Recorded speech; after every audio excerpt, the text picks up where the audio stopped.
കുടിക്കാൻ പൈപ്പിലും വെള്ളമില്ല, കുറെ കെറ്റിലും വെള്ളമില്ല. ഇതാരാ യുദ്ധഭൂമി ഒരു പുതിയ പടൻ പരമനാറി എടാ വ്ലോഗർ പട്ടി.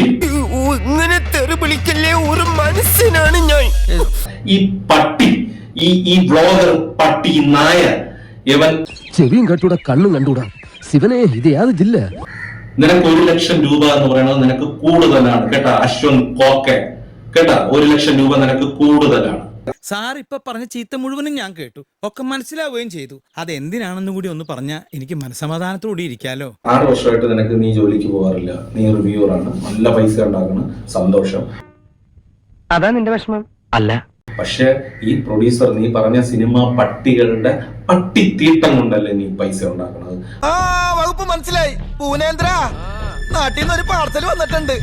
നീ ഒപ്പിട്ട് കൈപ്പറ്റിക്കോ. ഞാൻ കൈപ്പറ്റി, നീ കൈപ്പറ്റി. അതുകൊണ്ടല്ലേ നീ അരി വാങ്ങണത്, നീ നന്നായിട്ട് വെള്ളം ഒടിക്കണത്. ഇതെല്ലാം നീ എവരുടെ പൈസ വാങ്ങിച്ചിട്ടല്ലേ. കാര്യമത് സത്യമാണെങ്കിലും എനിക്ക് അംഗീകരിച്ചു കൊടുക്കാൻ പറ്റുമോ? ഇവരെ വേദന കൊണ്ടല്ലേ, അവരുടെ കണ്ണുനീര് കൊണ്ടല്ലേ. എന്നിട്ട് നിനക്ക് എന്ത് ന്യായമാണോടാ നിനക്ക് പറയാനുള്ളത്? അതൊന്നും എനിക്കറിയാൻ മേല. ഇങ്ങനെ എന്തെങ്കിലുമൊക്കെ പറയുമ്പോഴേ എന്റെ മനസ്സിനൊരു സന്തോഷം ഉണ്ടാവുള്ളൂ. ഞാൻ എന്റെ സന്തോഷം നോക്കിയാ പോരെ. അയാൾ റിവ്യൂ പറയാതിരിക്കണമെങ്കിൽ 1 ലക്ഷം രൂപ കൊടുക്കണം. 5 ലക്ഷം രൂപയ്ക്ക് മേളിൽ കൊടുത്താൽ അയാൾ അത്യാവശ്യം മോശമല്ലാത്ത നല്ല മോശം സിനിമയാണെങ്കിൽ പോലും നല്ല റിവ്യൂ പറയാം. ഓഹോ, അപ്പോൾ അങ്ങനെ ഒരു സംഭവം ഉണ്ടായിരുന്നല്ലേ. എന്താ മല്ലയ്യ, എന്താ ഞാൻ കേൾക്കുന്നത്? പിന്നെ 1 ലക്ഷം രൂപ കൊടുത്താൽ റിവ്യൂ പറയില്ല.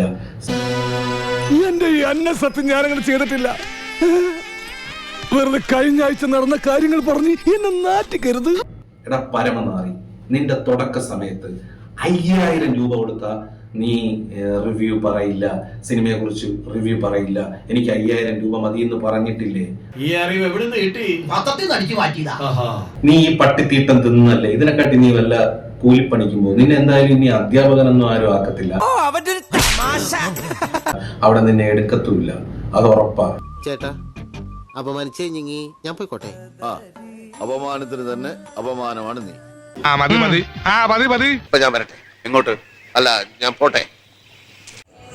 സബ്സ്ക്രൈബ് ചെയ്തിട്ടുണ്ട് പൊന്നു മോനെ.